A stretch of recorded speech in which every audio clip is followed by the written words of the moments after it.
যুক্তরাষ্ট্রের president Donald ট্রাম্পের চাপে অবশেষে ডক্টর ইউনূস ক্ষমতা ছাড়তেছেন। দেশে শুরু হতে পারে নির্বাচনের আগে সেনা শাসন। বিস্তারিত রয়েছে ভিডিওতে, আপনারা দেখতে থাকুন।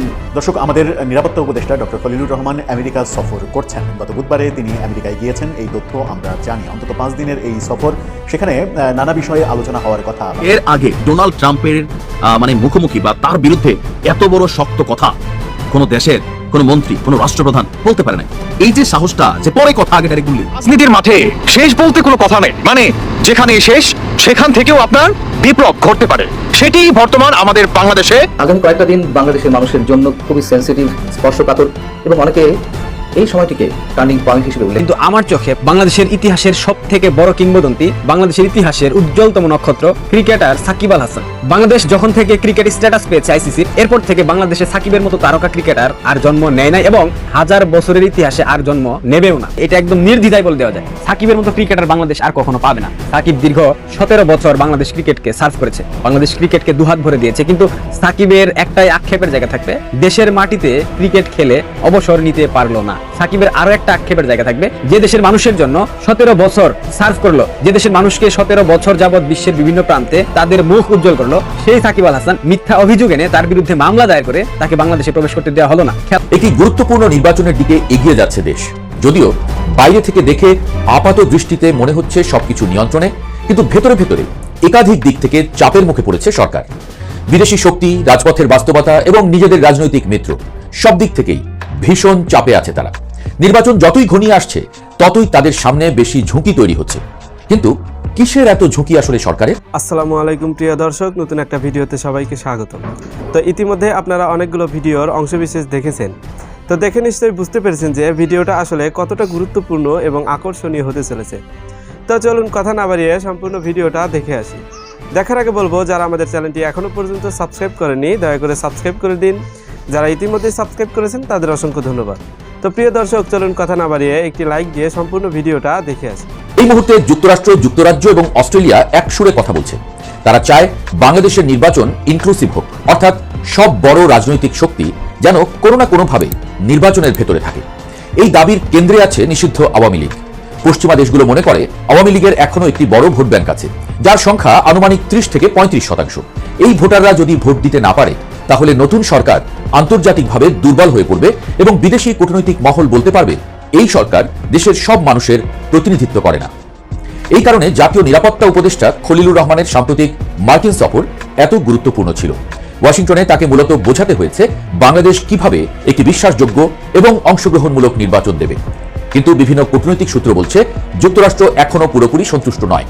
এখানেই সরকারের প্রথম বড় সমস্যা। আওয়ামী লীগকে ফেরালে ভেতরে ঝামেলা, আর না ফেরালে বাইরের চাপ। ট্রুথ অ্যান্ড রিকনসিলিয়েশন ভেঙে পড়ল কেন? ডক্টর ইউনূস সরকার শুরুতে ভেবেছিল দক্ষিণ আফ্রিকার আদলে একটি ট্রুথ অ্যান্ড রিকনসিলিয়েশন কমিশন গঠন করে বড় রাজনৈতিক সমাধান আনা যাবে। পরিকল্পনাটা ছিল আওয়ামী লীগ তাদের আগের শাসনের ভুল স্বীকার করবে, ক্ষমা চাইবে, তারপর ধীরে ধীরে রাজনীতিতে ফেরার রাস্তা খুলবে। কিন্তু আওয়ামী লীগ এই শর্ত মানতে রাজি হয়নি। তারা বলেছে তারা কোনো অপরাধ স্বীকার করবে না, আর সরকারও পিছু হটেনি। ফলে তৈরি হয়েছে সবচেয়ে বিপজ্জনক অবস্থা। আওয়ামী লীগ এখন নিষিদ্ধ, কিন্তু ভাঙা নয়। তাদের সাংগঠনিক নেটওয়ার্ক, কর্মী এবং সমর্থকরা এখনো দেশে সক্রিয়। তারা ভোটে নেই, কিন্তু রাজপথে নামার ক্ষমতা রাখে। সরকারের জন্য এটি এক বড় মাথা ব্যথা। 18 জানুয়ারি থেকে আসলে কি হবে দেশে? গোয়েন্দা সংস্থাগুলোর অভ্যন্তরীণ রিপোর্টে একটি তারিখ বারবার উঠে আসছে, 18 জানুয়ারি। তাদের আশঙ্কা এই সময়ের পর আওয়ামী লীগের সংগঠিত অংশ রাজপথে সক্রিয় হওয়ার চেষ্টা করতে পারে, কারণ ওই সময়ের মধ্যে আন্তর্জাতিক মহলের অবস্থান অনেকটা পরিষ্কার হয়ে যাবে। যদি আওয়ামী লীগ দেখে যে পশ্চিমা দেশগুলো সরকারকে পুরোপুরি সমর্থন দিচ্ছে না, তাহলে তারা এটাকে সুযোগ হিসেবে নিতে পারে। এই আশঙ্কার কারণেই পুলিশ ও নিরাপত্তা বাহিনীর ভেতরে ভয় বাড়ছে। তারা জানে একবার বড় সংঘর্ষ শুরু হলে পরিস্থিতি হাতের বাইরে চলে যেতে পারে। সরকারের মিত্ররাও একজোট নেই, শুধু বিরোধীরা নয়, সরকারের নিজেদের শক্তিগুলোর মধ্যেও সমস্যা চলছে। ইসলামপন্থী 11 দলীয় জোটের ভেতরে জামায়াত ও চরমোনাই পীরের মধ্যে প্রকাশ্য টানাপোড়েন শুরু হয়ে গেছে। জামায়াত ইসলামী 190 আসনের দাবি নিয়ে অনড় অবস্থানে আছে, আর অন্য দলগুলো এটাকে একচেটিয়া দখলদারি হিসেবে দেখছে। এই বিরোধ গভীর হলে জোট ভেঙে যেতে পারে, আর জোট ভাঙলে সরকারের মাঠ পর্যায়ের সমর্থনও দুর্বল হয়ে যাবে। সবচেয়ে বড় যুদ্ধ আওয়ামী লীগের ভোট ব্যাংক। সবচেয়ে নীরব কিন্তু সবচেয়ে গুরুত্বপূর্ণ লড়াই হচ্ছে আওয়ামী লীগের ভোটারদের নিয়ে। বিএনপি ও জামায়াত দুই পক্ষই এখন চেষ্টা করছে এই ভোটারদের নিজেদের দিকে টানতে। কারণ সবাই জানে এই 30 থেকে 35% ভোট যে পাবে সেই সরকার গঠন করবে। সরকার এখানে আটকে গেছে। এই ভোটারদের পুরোপুরি বাদ দিলে বিদেশি চাপ বাড়বে, আর সুযোগ দিলে নিজেদের মিত্রদের ক্ষোভ বাড়বে। এই বাস্তবতায় ডক্টর ইউনূসের সরকার এখন এক প্রকৃত রাজনৈতিক সংকটে দাঁড়িয়ে আছে। একদিকে পশ্চিমা শক্তির ক্রমবর্ধমান চাপ, আরেকদিকে রাজপথে অশান্তি ছড়িয়ে পড়ার আশঙ্কা। তার উপরে সরকার সমর্থিত জোটের ভেতরের ফাটল, সব মিলিয়ে সরকার 3 দিক থেকে চাপে। এই নির্বাচন শুধু ক্ষমতা নির্ধারণের একটি প্রক্রিয়া নয়, এটি ডক্টর ইউনূস সরকারের জন্য বিশ্বাসযোগ্যতার একটি বড় পরীক্ষা। দর্শক, নির্বাচন একেবারে দরজায় কড়া নাড়াচ্ছে। ফেব্রুয়ারির 12 তারিখে নির্বাচন, একই দিনে জাতীয় নির্বাচন এবং গণভোট অনুষ্ঠিত হবে। এরই মাঝে বাংলাদেশের অন্তর্বর্তী সরকার ভোটের গাড়ি ছেড়ে দিয়েছে। ভোটের গাড়ি সারা দেশে মুভ করছে এবং বাংলাদেশের ভোটারদের সরকার কনভিন্স করার চেষ্টা করছে আপনারা ভোট দিন। অর্থাৎ সরকার নিজে ভোটের আয়োজন করছে, আবার একটা পক্ষ অবলম্বন করছে। সেটা নিয়ে ব্যাপক সমালোচনা হচ্ছে, চতুর্দিক থেকে চতুর্মুখী কথা হচ্ছে। সরকারও এক ধরনের উত্তর দেওয়ার চেষ্টা করছে এবং এটার বৈধতা আছে এরকম বয়ান দেওয়ার চেষ্টা করছে। বাংলাদেশের অন্যতম আইন বিশেষজ্ঞ, যাকে এই মুহূর্তে বলা হয় যে জীবিত আইনজীবীদের মধ্যে, আইন বিশেষজ্ঞদের মধ্যে অন্তত 2 জনের নাম বললে যার নাম অবশ্যই আসে, একজন অবশ্যই ডক্টর কামাল হোসেন, আরেকজনের কথা বলছি যার কথা আলোচনা করতে চাই, তিনি ডক্টর শাহদ্বীন মালিক, সংবিধান বিশেষজ্ঞ, আইন বিশেষজ্ঞ। শাহদ্বীন মালিক এই ব্যাপারটা, সরকারের এই অবস্থানটা, একটা পক্ষে হেলে যাওয়ার অবস্থানটা আইন সম্মত হচ্ছে না, এটা শোভন হচ্ছে না, এটা গণতন্ত্রের জন্য সৌন্দর্যময় নয়, তেমন মন্তব্য করছেন। তাহলে সরকার কি আইন বিরুদ্ধ কাজ করছে কিংবা সংবিধান বিরুদ্ধ কাজ করছে? শাহদ্বীন মালিক কি বলছেন, সরকার কি বলছে? গণভোটের পক্ষে ব্যাপক প্রচারের যে সিদ্ধান্ত নেওয়া হয়েছে, সেই সিদ্ধান্তের ব্যাপারটা কতটা বৈধতা পাবে সেই আলোচনা করে বোঝার চেষ্টা করবো এই ভিডিওতে। থাকবেন। দর্শক, বলছিলাম ডক্টর শাহদ্বীন মালিকের কথা, কিন্তু শাহদ্বীন মালিকের প্রসঙ্গ আলোচনা করার আগে ছোট্ট একটা প্রসঙ্গে বলি। সেই প্রসঙ্গটা হচ্ছে যে বাংলাদেশের জনপ্রিয় উপস্থাপক এবং বর্তমানে রাজনৈতিক বিশ্লেষক আব্দুন নূর তুষার, ডাক্তার আব্দুন নূর তুষার, তিনি এই গণভোটে সরকারের পক্ষে অবস্থান নেওয়া, অর্থাৎ হ্যাঁ ভোটের পক্ষে ক্যাম্পেইন করা, এটাকে তিনি বলেছেন যে জনগণের ট্যাক্সের টাকা খরচ করে, তিনি উদাহরণ দিয়েছেন যে এখানে টক শোতে একটা বলেছেন যে এখানে 3 জন মানুষ আছি আমরা, তার সঙ্গে বিপ্লবী ওয়ার্কার্স পার্টির নেতা সাইফুল হক তিনিও ছিলেন। না, বিপ্লবী ওয়ার্কার্স পার্টির নেতা না, বাম দলের একজন নেতা, এই মুহূর্তে নামটা মনে পড়ছে না, রুহিন হোসেন প্রিন্স তিনি উপস্থিত ছিলেন। তিনি আব্দুন নূর তুষার উদাহরণ দিয়ে এভাবে বলেছেন যে ধরে নেওয়া যাক যে গণভোটে প্রিন্স ভাই না ভোট দেবে, আর উপস্থাপককে বললেন আপনি এবং আমি হ্যাঁ ভোট দেব। তার মানে এই 3 জনের মধ্যে একজন না ভোটের পক্ষে আর 2 জন হ্যাঁ ভোটের পক্ষে। তাহলে সরকার আমার পক্ষে যদি আসে, আমাদের 2 জনের পক্ষে যদি এসে যায়, তাহলে প্রিন্স ভাইয়ের বিপক্ষে চলে গেল সরকার। কিন্তু সরকার তো কোনো নাগরিকের বিপক্ষে যেতে পারে না এই কারণেই যে আমাদের 3 জনের ট্যাক্সের টাকা খরচ করেই সরকার আমাদের 2 জনের পক্ষে আসছে, রুহিন হোসেন প্রিন্সের পক্ষে যাচ্ছে না, তার বিপক্ষে যাচ্ছে তার ট্যাক্সের টাকা খরচ করেই। অর্থাৎ যার ট্যাক্সের টাকা, তার ট্যাক্সের টাকা খরচ করেই তার বিপক্ষে অবস্থান সরকার করতে পারে না, এটা কখনোই গ্রহণযোগ্য হতে পারে না, সেরকম একটা যুক্তি দিয়েছেন। আমরা একদিন আগেই দেখেছি একটা টক শোতে, একটা টেলিভিশন চ্যানেলের টক শোতে তিনি এই দাবি করেছেন। এবার আইন বিশেষজ্ঞ ডক্টর শাহদ্বীন মালিক সেরকম একটা দাবি করলেন এবং তিনি আইনি ব্যাখ্যা দিলেন। তাকে নিয়ে একটা ফটোকার্ড, পোস্টের ফটোকার্ড, সেই ফটোকার্ডটা দেখলেই বুঝতে পারবেন, সেটা দেখে নিন। সেখানে বলা হচ্ছে যে সরকার একটা পক্ষ নিলে লেভেল প্লেইং ফিল্ড থাকে। তিনি প্রশ্ন করছেন যে সরকার যদি একটা পক্ষ নিয়ে নেয় তাহলে কি আর লেভেল প্লেইং ফিল্ড থাকে? সেখানে তিনি বলছেন গণভোটে হ্যাঁয়ের পক্ষে সরকার ব্যাপক প্রচারণা চালাচ্ছে। তার অর্থ হলো সরকার একটা পক্ষ নিচ্ছে। সরকার যদি একটা অবস্থান নিয়ে নেয় তাহলে আমরা যে লেভেল প্লেইং ফিল্ডের কথা বলি তা এখানে থাকছে না। সরকারের এর থেকে বিরত থাকার নৈতিকভাবে অনেক বেশি কাম্য। অর্থাৎ তিনি স্পষ্ট করে বলছেন সরকার কোনো পক্ষ নিতে পারে না, তাতে লেভেল প্লেইং ফিল্ড নষ্ট হয়ে যায়, লেভেল প্লেইং ফিল্ড থাকে না। ডক্টর আব্দুন নূর তুষারের উদাহরণটাও দিলাম, 2 জনের কথাবার্তা একই, 2 জনের যুক্তি একই, এবং ডক্টর শাহদ্বীন মালিক যেহেতু আইনের মানুষ, যেহেতু তিনি বুঝতে পারছেন যে এখানে আইনের ব্যত্যয় হচ্ছে, ভবিষ্যতে এটা নিয়ে প্রশ্ন আসতে পারে। কিন্তু ডক্টর শাহদ্বীন মালিক কিংবা আব্দুন নূর তুষাররা কেন এটা মেনে নিতে পারছেন না যে সরকার হ্যাঁ ভোটের ক্যাম্পেইন করবে? সরকার তো হ্যাঁ ভোটের ক্যাম্পেইনই করবে। এই সরকার জুলাই অভ্যুত্থানের আলোকে আসা সরকার, তারা হ্যাঁ ভোটের ক্যাম্পেইন করবে, তারাই জুলাই সনদ তৈরি করেছে। জুলাই সনদ যেন পাস হতে পারে সেটার ব্যাপারে তারা সর্বোচ্চ চেষ্টা করবে, এইটাই স্বাভাবিক। এটাকে যতটা স্বাভাবিক হিসেবে ধরা হচ্ছে তার চেয়েও আরও বেশি সমালোচনা হয়েছে সাম্প্রতিক সময়ে একটি অনুষ্ঠানে প্রফেসর ইউনূস যখন বলেছেন যে বিপ্লবের তরুণরা একটা দল তৈরি করেছে, তারা এই ভোটে অংশগ্রহণ করছে এবং আমি শিওর তারা মানে অনেক অনেক জায়গায় তারা জিতে যাবে, এমপি হবে, মন্ত্রী হবে, এমনকি শিক্ষামন্ত্রীও হবে এবং এই শিক্ষা ব্যবস্থা নিয়ে তারা কাজ করবে। অথচ একটা ভোটের কার্যক্রম চলমান, একটা ভোটের কার্যক্রম যখন চলমান তখন সরকার প্রধান যখন একটা নির্দিষ্ট রাজনৈতিক দলের নির্দিষ্ট রাজনৈতিক ক্যান্ডিডেটদের পক্ষে এই ধরনের প্রচারণা করেন, তখন সেটা লেভেল প্লেইং ফিল্ড নষ্ট হওয়ার একটা বড় ক্ষেত্র তৈরি হয়। এই অভিযোগটাও অনেকে করছেন। সব মিলিয়ে আইনগত দিক থেকে সরকার কি সত্যিই ভুল পথে যাচ্ছে? যদিও সরকারের আইন উপদেষ্টা ডক্টর আসিফ নজরুল তিনি বলছেন যে যার যেদিকে ইচ্ছা সে সেদিকে ক্যাম্পেইন করতে পারে, সেটা তার মৌলিক অধিকার, কিন্তু সেটা তো নাগরিকের অধিকার। সরকারের অধিকার কি একটা ভোট দিয়ে কোনো একটা পক্ষে মানুষকে প্রভাবিত করা? এটা কি সরকারের মানে নৈতিক অবস্থা প্রশ্নবিদ্ধ হয় না? কিংবা সরকার যেটা করছে সেটাই কি সঠিক? আইন উপদেষ্টা যেটা বলছেন আপনি চাইলে হ্যাঁ ভোটের ক্যাম্পেইন করতে পারবেন, আপনি চাইলে না ভোটের ক্যাম্পেইন করতে পারবেন, কিন্তু বাংলাদেশে এই পরিস্থিতি কি আদৌ রয়েছে যে কেউ চাইলে না ভোটের ক্যাম্পেইন করতে পারবে? দর্শক, আপনার মতামত জানিয়ে এ ব্যাপারে লিখতে পারেন আমাদের কমেন্ট বক্সে। বাংলাদেশ আওয়ামী লীগের প্রত্যেকটা শ্রেণীর নেতাকর্মীদের উদ্দেশ্যে আমার একটা প্রশ্ন। স্বাধীনতা পরবর্তী সময়ে বাংলাদেশের ইতিহাসের সব থেকে বৃহৎ কিংবদন্তি কে? সেটা হতে পারে স্পোর্টস, সেটা হতে পারে রাজনৈতিক ব্যক্তিত্ব, সেটা হতে পারে গুণী কোনো শিল্পী, হতে পারে কোনো গণমাধ্যম ব্যক্তিত্ব।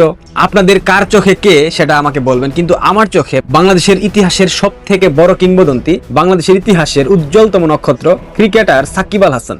বাংলাদেশ যখন থেকে ক্রিকেট স্ট্যাটাস পেয়েছে আইসিসির, এরপর থেকে বাংলাদেশে সাকিবের মতো তারকা ক্রিকেটার আর জন্ম নেয় নাই এবং হাজার বছরের ইতিহাসে আর জন্ম নেবেও না। এটা একদম নির্দ্বিধায় বলে দেওয়া যায়। সাকিবের মতো ক্রিকেটার বাংলাদেশ আর কখনো পাবে না। সাকিব দীর্ঘ 17 বছর বাংলাদেশ ক্রিকেটকে সার্ভ করেছে, বাংলাদেশ ক্রিকেটকে দুহাত ভরে দিয়েছে, কিন্তু সাকিবের একটাই আক্ষেপের জায়গা থাকবে, দেশের মাটিতে ক্রিকেট খেলে অবসর নিতে পারলো না। সাকিবের আরো একটা আক্ষেপের জায়গা থাকবে, যে দেশের মানুষের জন্য 17 বছর সার্ভ করলো, যে দেশের মানুষকে 17 বছর যাবৎ বিশ্বের বিভিন্ন প্রান্তে তাদের মুখ উজ্জ্বল করলো, সেই সাকিব আল হাসান মিথ্যা অভিযোগ এনে তার বিরুদ্ধে মামলা দায়ের করে তাকে বাংলাদেশে প্রবেশ করতে দেওয়া হলো না। খেলাধুলার মধ্যে রাজনীতি মিশিয়েছে কারা? বিএনপি পন্থী ক্রিকেটাররা কি আওয়ামী লীগের শাসনামলে খেলতো না? বিহারি তামিম প্রথম শ্রেণীর বিএনপির দালাল। বিহারি তামিম কিন্তু বাংলাদেশের ক্রিকেটে ওপেন করেছে এবং 3 আগস্ট সরকার পতনের ঠিক 2 দিন পূর্বে বিহারি তামিম গণভবনে গিয়ে বঙ্গবন্ধু কন্যা শেখ হাসিনার সাথে সাক্ষাৎ করেছিল। কিন্তু জুলাই জঙ্গিদের তামিমের বিরুদ্ধে কোনো মতামত নাই, কোনো মন্তব্য নাই। অথচ তৎকালীন সময়ে সাকিব বাংলাদেশে ছিল না, ছিল কানাডায় একটা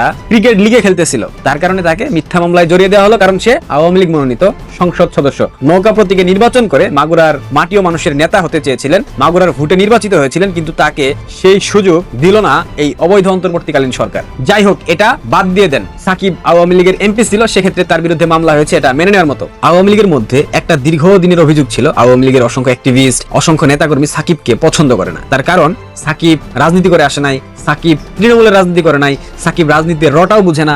সবই মেনে নিলাম, আপনাদের সব কথা আমি মেনে নিলাম, সব আপনারা সঠিক বলেছেন। সাকিব কি আওয়ামী লীগ থেকে সুবিধা নিয়েছিল?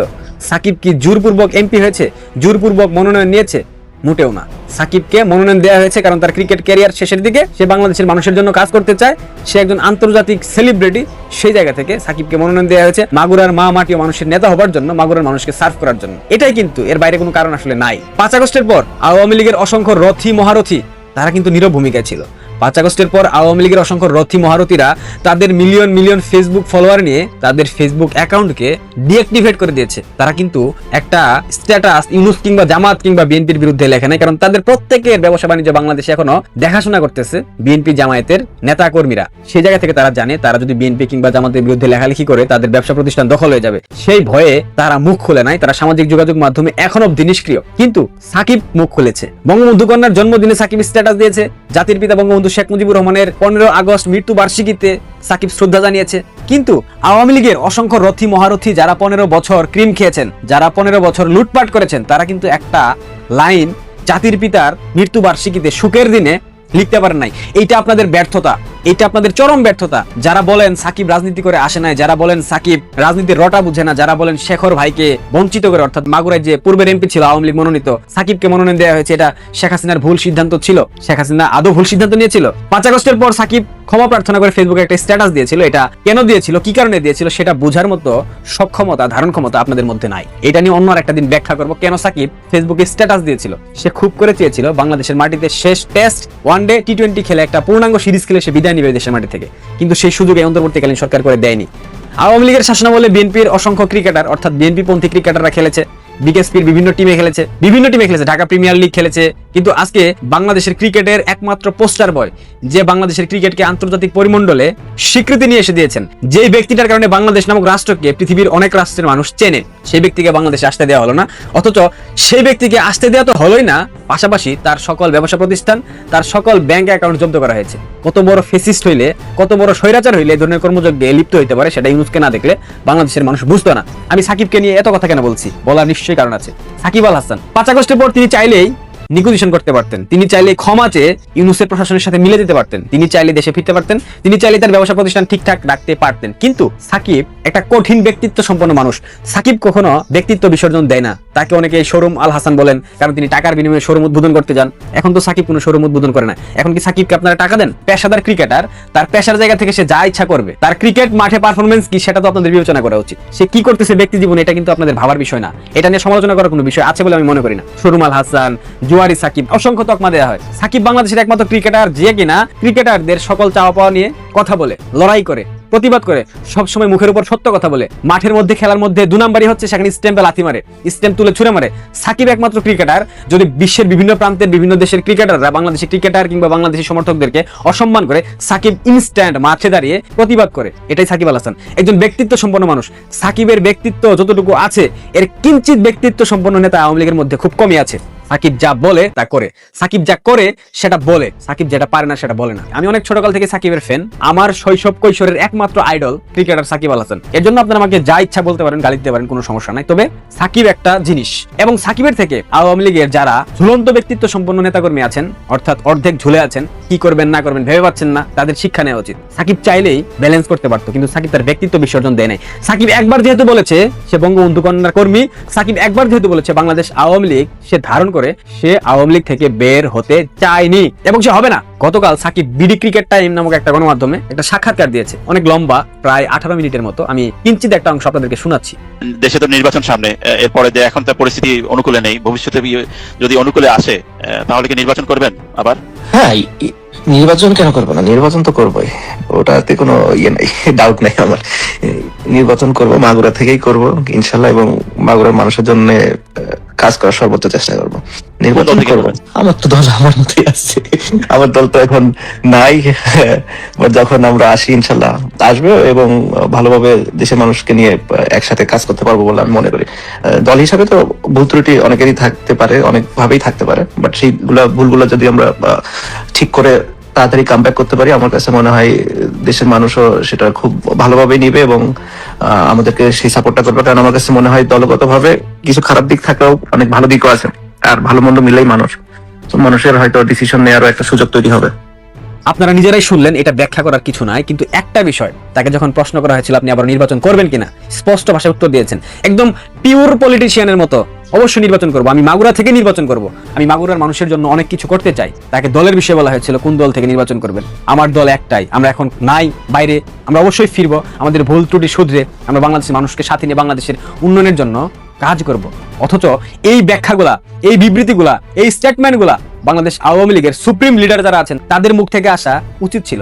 বঙ্গবন্ধু কন্যা শেখ হাসিনার বাইরে সেভাবে কেউ সামাজিক যোগাযোগ মাধ্যম, গণমাধ্যমে কথা বলার সাহস পাচ্ছেন না। কারণ আমরা জানি আপনাদের প্রত্যেকের ব্যবসা প্রতিষ্ঠান, আপনাদের আত্মীয় স্বজন, আপনাদের অর্থনৈতিক বিভিন্ন বিষয় বাংলাদেশে এখনো আছে, আর যেগুলো দেখাশোনা করছে জামাত শিবির। একবার ভাবেন তো, আপনাদের থেকে সাকিবের কি কোনো অংশে কম বাংলাদেশে আছে? সাকিবের কি ব্যবসা প্রতিষ্ঠান বাংলাদেশে নাই?